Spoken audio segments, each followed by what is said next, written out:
E aí, pessoal, iniciando nossa quarta aula, mediação de conflitos na escola.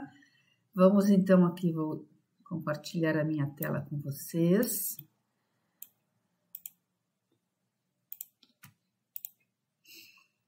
Então, conflitos no ambiente escolar. Tipos de conflitos no ambiente escolar. Existem conflitos entre alunos, e cada vez tem aumentado mais, é incrível. Antigamente as brigas eram só entre meninos, agora as meninas estão brigando, parece que mais que os meninos. Conflitos entre professores e alunos. Conflitos entre professores e famílias. Essa semana aconteceu um caso, eu vou falar.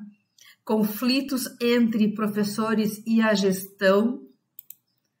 E conflitos institucionais e comunitários. Vamos ver cada um.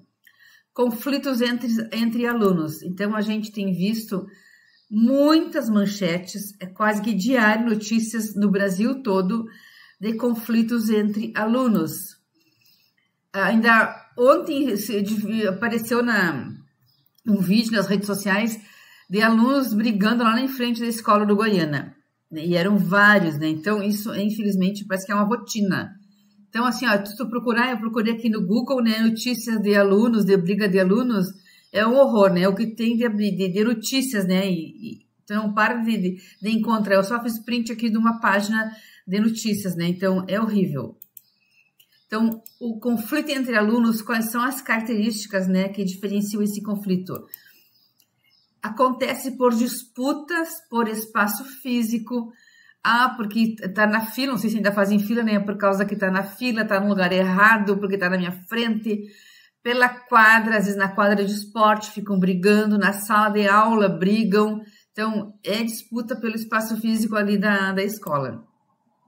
Rivalidades entre turmas, grupos, rivalidades por pura bobagem, às vezes, porque um não vai com a cara do outro, o signo não combina.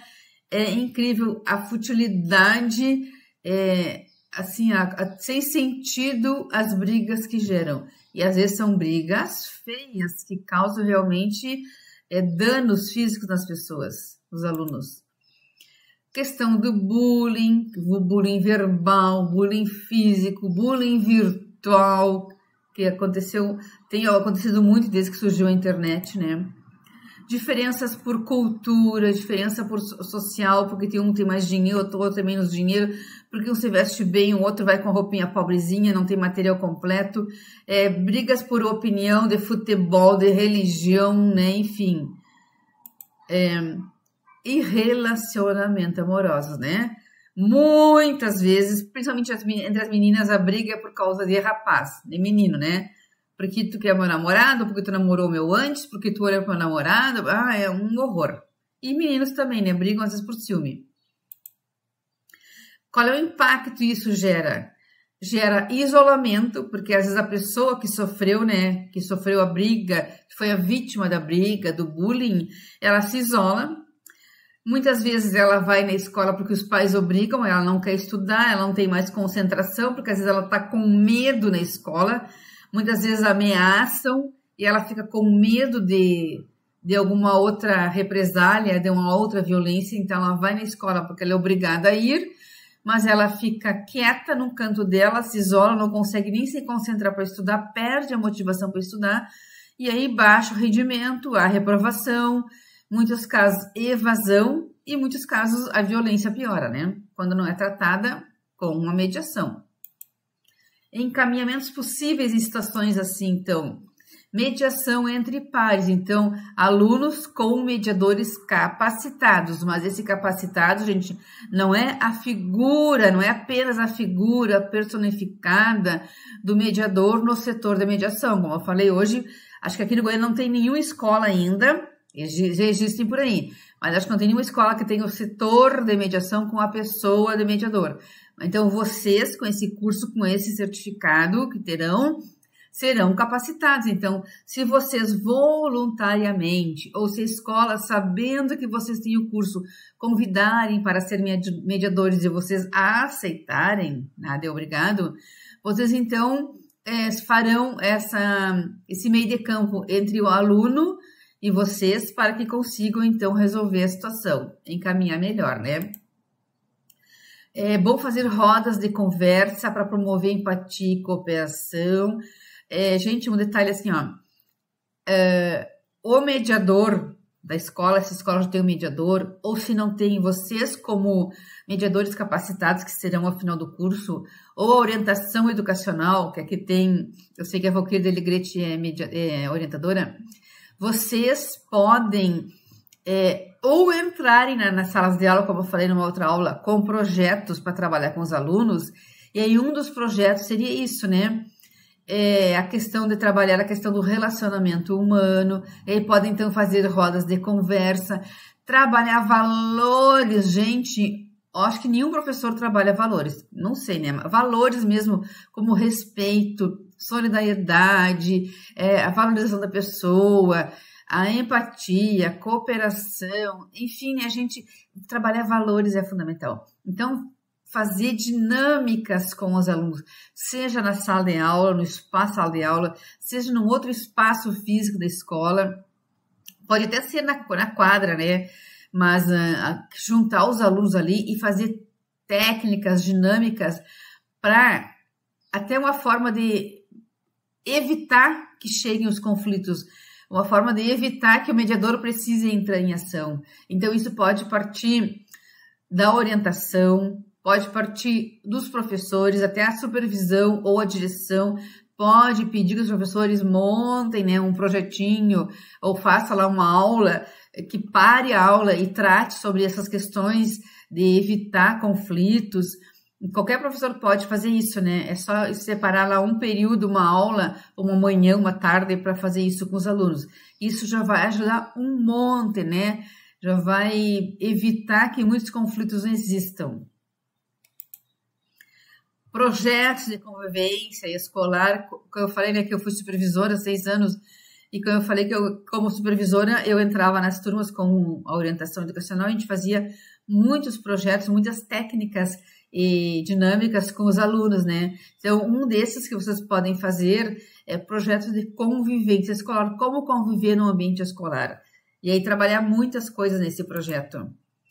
Uma atividade sugerida é estudo de caso numa situação de bullying, para discutir com a mediação que poderia atuar. Então, assim, vocês podem pegar uma situação de bullying que vocês pegam na internet e trabalhar na turma. Qualquer professor pode um dia parar lá um período e trabalhar isso.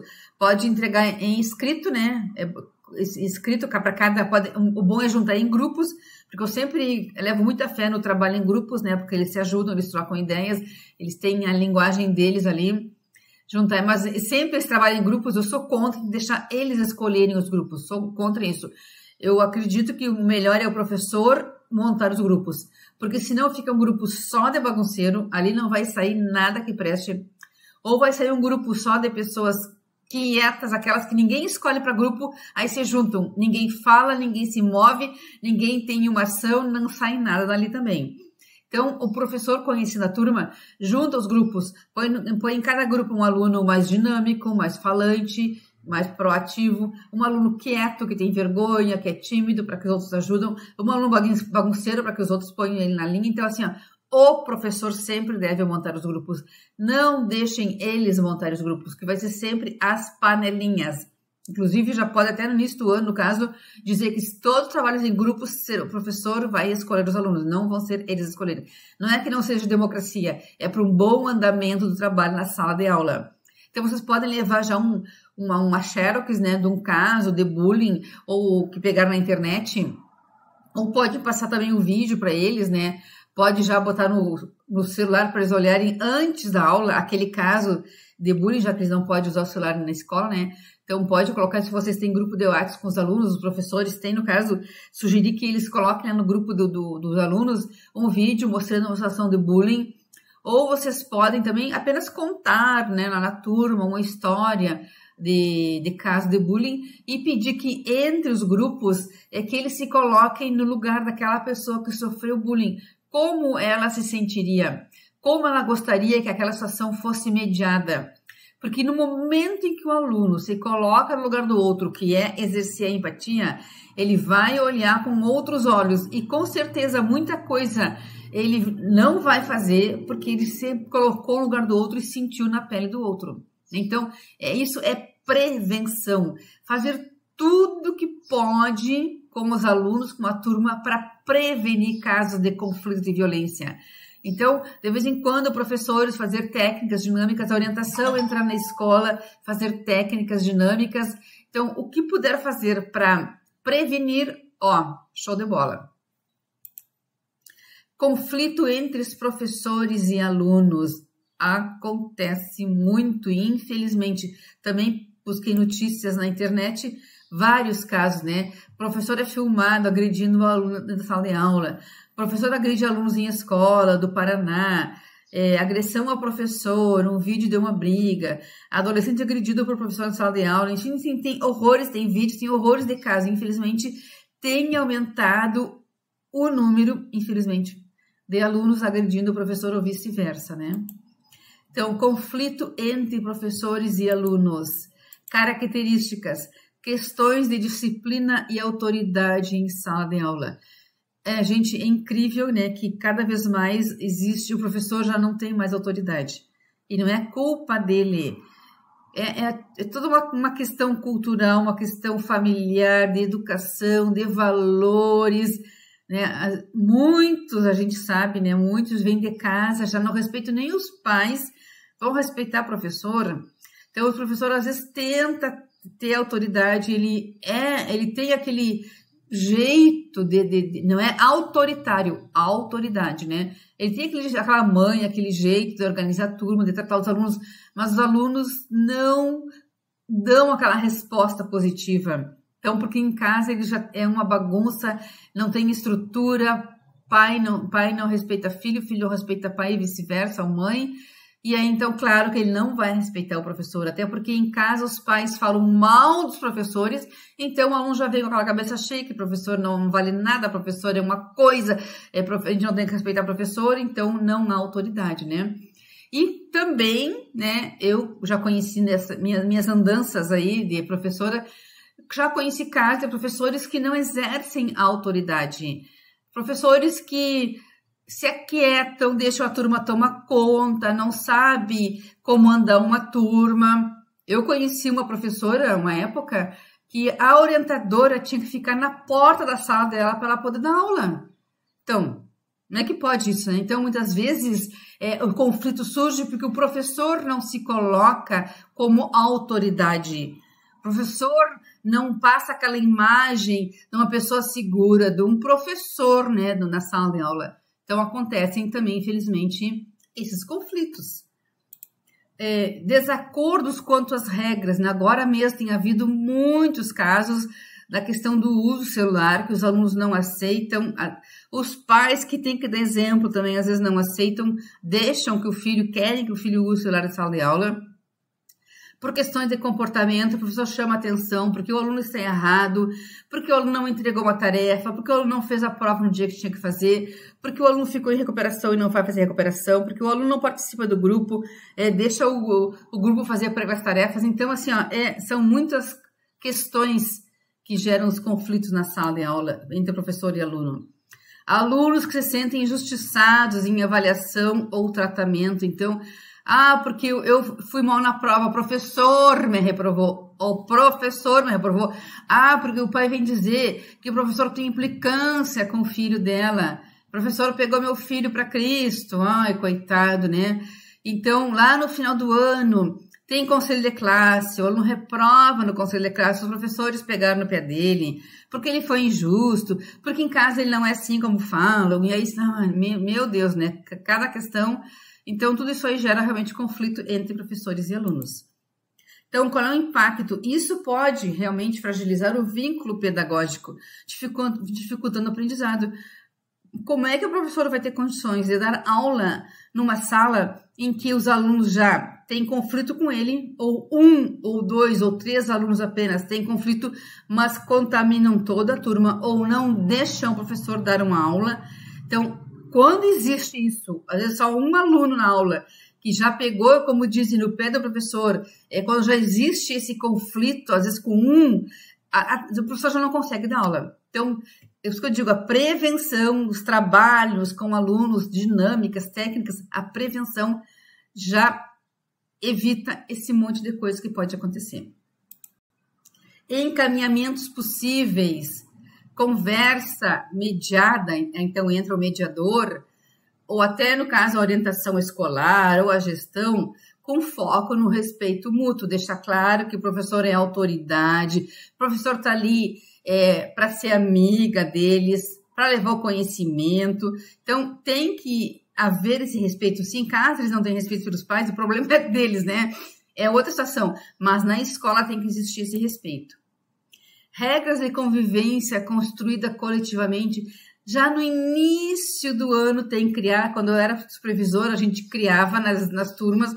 A gente ia de turma em turma e eles criavam as regras de convivência e depois postava um cartaz na sala de aula. Porque no momento que os alunos criam as regras de convivência, o que pode e o que não pode fazer, eles são obrigados a respeitar, afinal, eles criaram. Não é aquela regra que vem imposta, tu tem que cumprir. E aí gera bagunça, gera briga, gera discordância, gera inconformidade. Então, eles podem muito bem criar juntos as regras construídas coletivamente. Mediação para esclarecer expectativas e limites, né? Já lá no início do ano, então, quando eu trabalhei as regras de convivência, que expectativas eles têm com relação da escola, o que eles esperam dos professores, isso é bom, isso pode ser feito num seminário ali entre a turma, um debate na turma, pode ser feito até com um questionário, no papel, um questionário online, manda pelo WhatsApp deles, enfim, né? Quais são os limites que se aceita. Então, muita coisa se faz antes, né? Prevenção. Uma dinâmica prática é a simulação de um conflito em sala de aula e o papel do mediador para restabelecer o diálogo. Então, podem criar um teatrinho, como eu já vi em vários casos, um teatrinho. Até outro dia eu estava vendo no Instagram, numa escola, os alunos resolveram uma forma de... coisa de alunos, né? Uma forma de convidar o professor para ser o padrinho deles, né? O padrinho, acho que é padrinho que se chama, o padrinho deles da turma, e depois da formatura, o professor ia bater o período, o professor ia para a aula deles, e aí eles simularam uma briga. Aí o professor entrou, estavam brigando, simulando lá os alunos, né? E o professor apavorado foi apartar, e aí eles começaram a rir, não, professor, isso aqui é para ele convidar para ser nosso padrinho, né? Paraná, como é que se chama? Não me lembro mais o nome, né? Então... pode fazer um teatrinho ali simulando um conflito e aí então o professor, no caso, vai ser colocar o papel de mediador e aí eles vão poder ver ao vivo e a cores como é uma situação assim, como é ruim, como é negativa. Ou também pode montar grupos, levar um papel escrito, uma situação de briga ou um vídeo, enfim, como naquela outra situação, né? Para eles pararem e pensarem como é ruim, como é negativo, coisas ruins que podem gerar com aquilo antes de acontecer. Aqui, então, assim, ó, regras de conduta que vocês podem, né, e eles vão fazer com eles criarem, né, levantar a mão se quiser falar, esperar a minha vez de falar, fazer silêncio na aula, realizar, isso aqui é coisa da religião, ouvir com atenção, evitar brincadeira para que todos possam aproveitar a aula. Então, assim, né, são coisas que tem outro, né, boas maneiras na escola, dizer por favor, com licença, obrigado, desculpe. Então, várias coisas que os alunos mesmos vão criar essas regras de conduta, se faz um cartaz e se põe na sala de aula. Qualquer coisa que acontecer, aponta lá, olha lá, vocês criaram isso e não estão cumprindo. É uma boa, né? Bom, conflito entre professores e famílias. Essa semana que rolou um vídeo, né, de um pai que foi na escola, bateu no professor. Por quê? Porque o aluno estava, acho que era menina, pegou o celular, estava usando o celular na sala de aula, o professor pediu para ela guardar, ela ficou brava, passou a mensagem para o pai, que o professor tinha brigado com ela por causa do celular, o pai foi lá e bocheou o professor. É incrível, horrível isso, né? Aqui tem algumas notícias. Com 9 socos, professor do Distrito Federal agredido por pai. 9 socos. Cabeça muito ruim, diz professor espancado por pai. Vídeo, pai de aluno dá 9 socos em professor. Pai de aluna grita professor com soco. Então, é incrível também como tem notícia. E, infelizmente, essa agressão aos professores tem aumentado. Tem cidades que é muito pior, né? Mas Uruguaiana também já existe casos, infelizmente. Então, características desses conflitos: divergência sobre métodos de ensino e cobrança por disciplina, acusações de tratamento desigual entre alunos, né? Porque isso o professor tem que cuidar e evitar, né? Não tratar alguns como mimosos, meu preferido, e outros não. Mesmo que o aluno seja uma peste, que o aluno incomode, não tratar desigual. Porque aí, se o aluno já é uma peste e percebe que ele é tratado diferente que o outro, diferente no caso de ser escanteado, não ser privilegiado pelo professor, dá conflito. E muitas vezes o aluno tem ciúme do professor com relação aos colegas.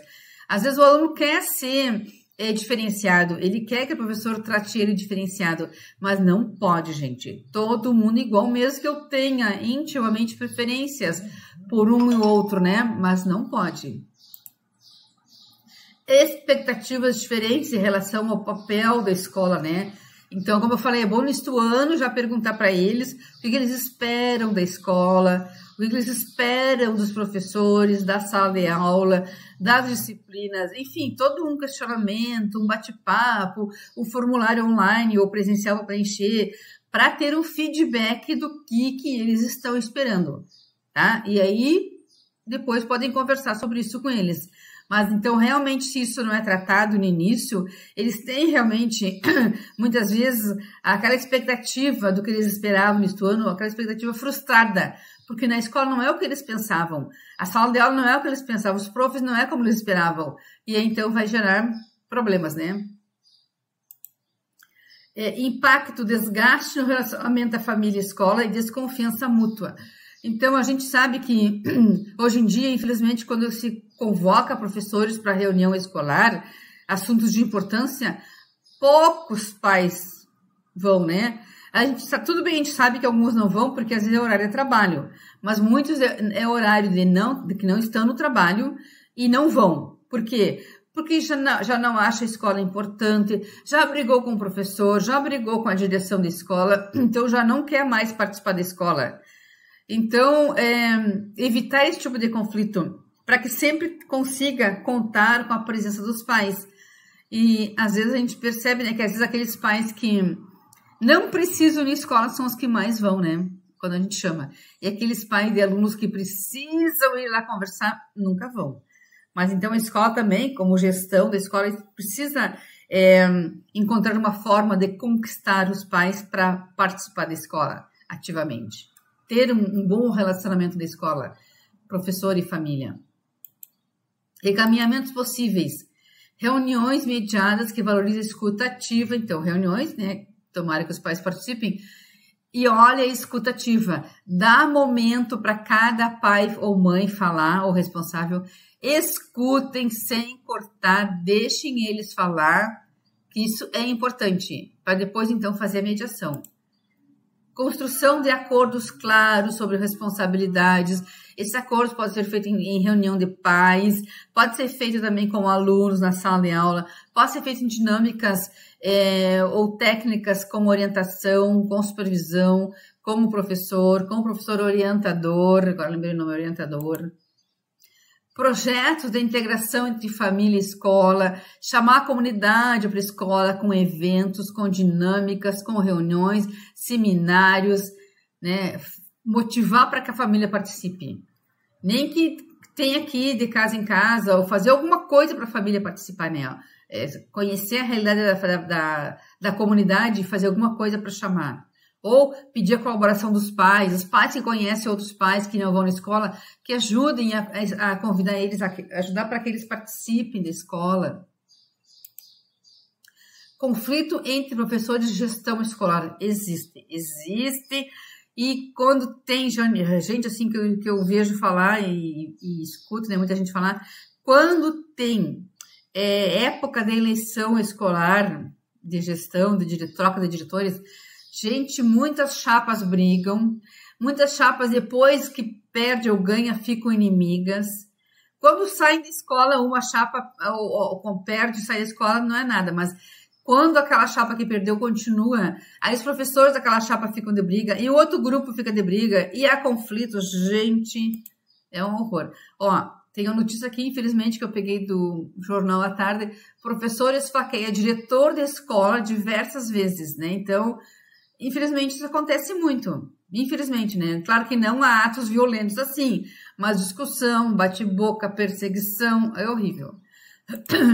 Características: divergências quanto a metodologias de ensino, a carga horária, regras da instituição. Então, às vezes, o diretor, ou o orientador, ou o supervisor, no caso, o supervisor, né, que faz parte da gestão, chama lá o professor na sua sala de supervisão para dizer que os alunos, os pais estão reclamando do método de ensino dele, estão reclamando da avaliação, ou porque ele falta muito, né? Os alunos ficam sem assistência, o professor falta muito, o professor chega atrasado, larga os alunos no corredor, ou o professor reclama para a gestão que está com muita carga horária, que não quer trabalhar mais de uma disciplina, que não gosta de tal turma, que não quer vir em tal horário. Às vezes chama para uma atividade no sábado, o professor não quer ir, é obrigado, senão ele ganha falta, ele briga com o gestor. Regras da instituição que ele não aceita, né? Enfim, então são muitas coisas que podem gerar esse conflito. Falta de reconhecimento ou valorização profissional. Bom, no caso do estado, o município, não adianta brigar com o gestor, porque não valorizam a questão salarial. Isso só pode ser feito, então, no particular, né? Mas no particular é aquela coisa, né? Não tá gostando, sai, pede para sair, né?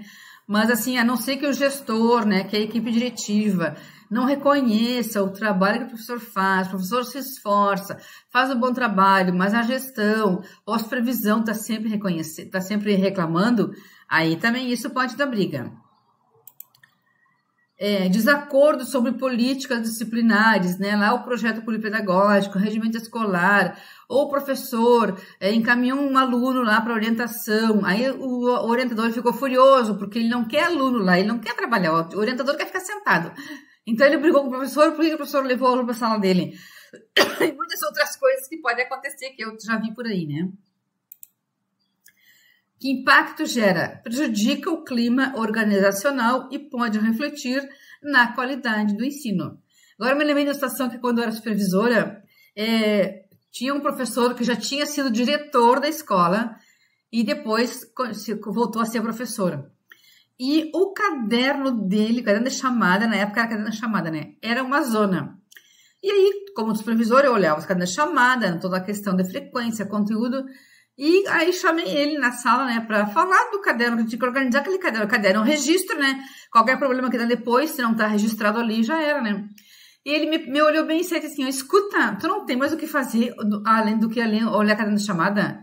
Gente, fiquei em choque, porque ele ficou bravo mesmo comigo, porque eu olhei a caderno de chamada dele. Ele me disse, você não tinha mais o que fazer, mas é papel do supervisor isso. Então, para vocês verem que às vezes, por qualquer bobagem, ele sem razão queria brigar comigo, porque eu olhei a chamada dele, e era meu papel, né? Era minha função. Encaminhamentos possíveis. Mediação entre a direção e o corpo docente. Então, sempre haver conversas, não só haver reunião administrativa, pedagógica, mas reunião de conversa, de diálogo, de troca de ideias. Canais permanentes de diálogo e escuta. Pode também ter um grupo de WhatsApp, pode ter também um formulário online, que lá o professor, se não quer se manifestar pessoalmente perante os colegas, ele tem vergonha de ir na sala do diretor, o diretor sempre disponibiliza lá no grupo de professores um formulário online, que se faz pelo Google, né, onde o professor quer reclamar, vai lá, reclama, que claro que sempre aparece o nome dele, porque ele tem que entrar com o e-mail dele, então ele pode falar lá, né, um canal de conversa, de reclamação, de desabafo. Espaços coletivos de construção do PPP, que isso tem que ser feito coletivamente, com toda a equipe diretiva, professores. Bom, e por fim, os conflitos institucionais e comunitários, né? Escola com comunidade. Características, diferenças entre regras da escola e expectativas da comunidade. Tinha uma época que na escola, eu trabalhei numa única escola a vida inteira, né?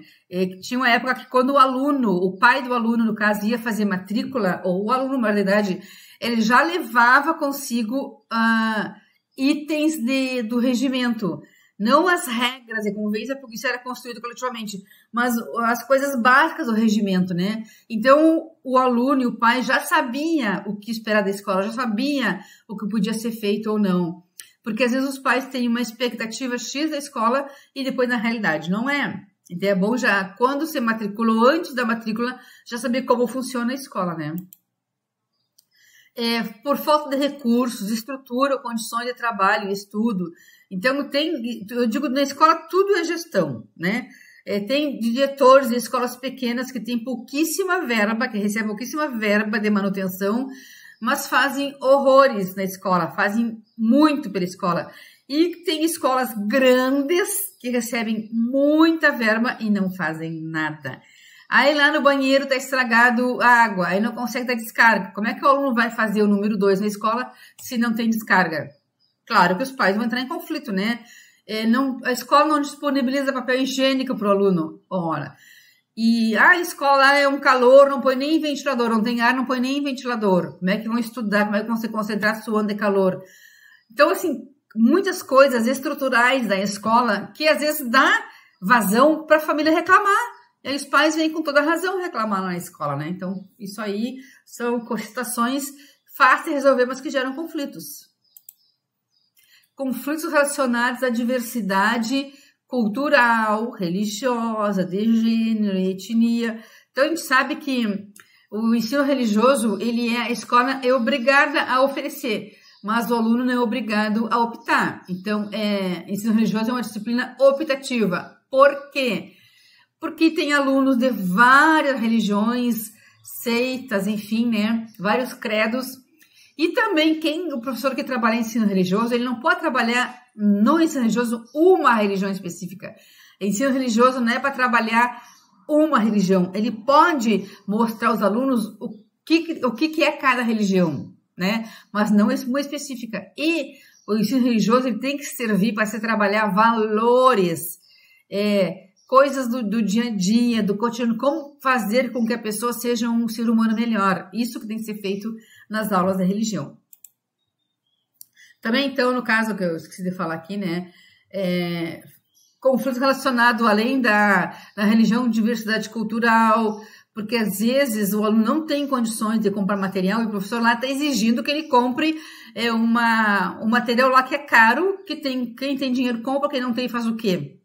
E a professora não pode exigir que ele faça um trabalho se ele não tem condições de comprar aquele material. Né? Também, então, diversidade de gênero, né? Tem, infelizmente, professores preconceituosos com relação ao gênero do aluno, cor, raça, religião, enfim, né? Impacto que pode gerar? Pode gerar exclusão, né? O aluno vai embora da escola, preconceito, desvalorização da identidade dos estudantes. Então, isso realmente acontece, infelizmente, e são motivos de muitos conflitos na família com a escola. Encaminhamentos possíveis. Projetos, como eu falei, e então esses serão de diversidade e inclusão. Práticas restaurativas envolvendo a comunidade, então faz dinâmica, faz evento, faz reunião, faz seminário com a comunidade.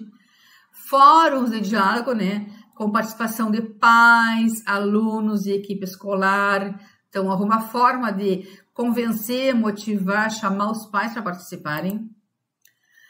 Bom, identificação e prevenção de conflitos. Então, tanto o professor, quanto a equipe diretiva, quanto o mediador, tem que estar sempre atento, observando tudo ao redor, atentamente, para que possa pegar, né, nas entrelinhas algum problema que está acontecendo, alguma insatisfação, alguma frustração de professor ou de aluno ou de pais, para poder, então, arrumar uma forma de prevenir antes que aconteça o conflito. Identificação e prevenção de conflitos. Sinais de conflito iminente. mudanças no comportamento dos alunos, como irritabilidade, isolamento, ele se afasta, ele não se mistura mais, ele não sai para o recreio, ou atitudes desafiadoras, aqueles alunos que peiteiam o professor, aqueles alunos que põem o professor no limite, desafiando eles para ver como é que ele vai reagir. Tem muito. Discussões frequentes ou aumenta a tensão entre grupos de alunos, grupos da mesma sala ou entre turmas. Estratégias de prevenção. Estabeleça um ambiente de sala de aula positivo e acolhedor desde o início do ano. Promova o diálogo aberto e escuta ativa para entender as preocupações dos alunos antes que se tornem conflitos. Criando um ambiente preventivo. Defina regras claras e justas que todos os alunos compreendam e aceitem. Então, essas regras, lá no sexto ano, fazer as regras de convivência juntos, coletivamente. Incentive a cooperação entre eles, a empatia, por meio de atividades de grupo e discussões sobre o respeito mútuo. Então, é muito bom aquela que eu falei dele levar, juntar eles em grupos, que o professor escolhe as pessoas do grupo e botar ali nos grupos, né, colocar ali situações reais que podem gerar conflitos, brigas, discussão, violência, para eles pensarem como eles sentiriam se fosse com eles. Isso ajuda muito a evitar conflitos. A empatia, né? Passos para mediar um conflito. Identificar o conflito. Reconheça o problema sem julgar ninguém. Reúna as partes envolvidas. Traga os alunos que estão em conflito em um ambiente neutro. Ouça todos os lados, dê a cada pessoa a oportunidade de expressar suas preocupações e razões pelo qual gerou um conflito. Procure soluções colaborativas. Incentive os alunos a propor soluções que beneficiem as duas partes que estão em conflito. Comunicação assertiva na resolução de conflitos. O que é uma comunicação assertiva? É a habilidade de expressar pensamentos, sentimentos e necessidades de maneira clara e respeitosa, sem agressividade ou passividade. Então, é deixar a pessoa falar, né? Além da escutativa, não interromper, é deixar ela falar livremente o que ela sente, o que ela quer, o que ela espera, para depois, então, poder falar. Técnicas de comunicação assertiva. Use o pronome eu, para evitar que a comunicação pareça acusatória. Então, eu me sinto preocupada quando tu faz isso.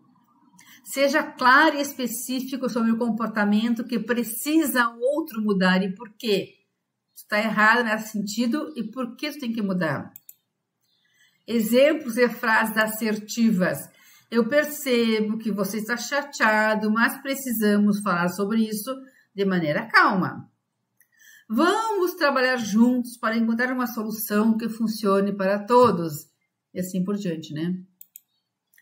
Estabelecimento de regras e consequências. A importância de regras claras. Regras claras ajudam a definir expectativas de comportamento e a prevenir conflitos. Quando as regras são compreendidas e aceitas, os alunos sabem o que esperar e as consequências de suas ações. Comunicação das consequências. Explique as consequências de forma clara e direta, garantindo que todos os alunos entendam. As consequências devem ser justas, proporcionais ao comportamento e aplicadas de forma consistente. Então, o que são essas consequências? Se tu não resolver o conflito, se tu não mudar, se tu não sei o quê, vai acontecer o quê? Tu vai ser tirado da sala de aula, tu vai ficar na biblioteca estudando sozinho, tu vai pegar o material da sala de aula, vai ficar na biblioteca sozinho, ou tu vai tu vai ficar em casa alguns dias, né? Não é expulsar o aluno, né? É deixar ele de molho em casa, o que eu não concordo, porque para eles é presente deixar em casa, né? Deixa na escola, na biblioteca ou na orientação, estudando sozinho, alguma coisa assim. Ou tu vai perder um ponto na disciplina, ou Então, alguma consequência, deixar bem claro para ele o que ele vai perder, o que vai acontecer. A aplicação justa das consequências. Sempre aplica as consequências conforme um acordado, sem favoritismo ou exceção. Bom, acabamos aqui então essa aula.